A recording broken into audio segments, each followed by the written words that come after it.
نخوشه ویروس کرونا لسوریه بگیشتی بالاویه چل دورین جیر کنترولا رجیم اسد به یا انجل دورین دبن کنترولا اپساسیون سوری به یا انجل دورین جیر کنترولا قصده به هر کود چه هجمارات تشبوین ویروس کرونا زیاده تر دبه و هری داویجی تو مارکنا 57 حالت تشبوین نو لدورین جیر کنترولا رجیم اسد.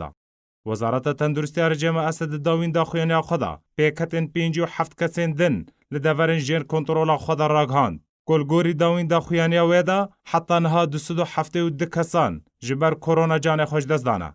سربار کر کسین کش کرونا باش بونه گیشتی 1788 کسان. لگوری داوین آمار وزارت تندرستی رجیم حتی نها 5461 کس توشی ویروس کرونا بونه.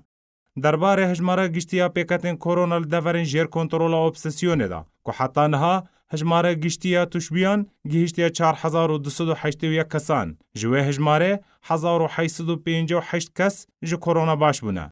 لروجاوای کردستان نخوشه ویروس کرونا روز بروز بهتر دبه و روزانه بسدن حالتا لسرانسری روجاوای کردستان تینا تومار کرن. لگوری تندرستی پیاده کجماره پیکتان گیشتیا 4011 کسان.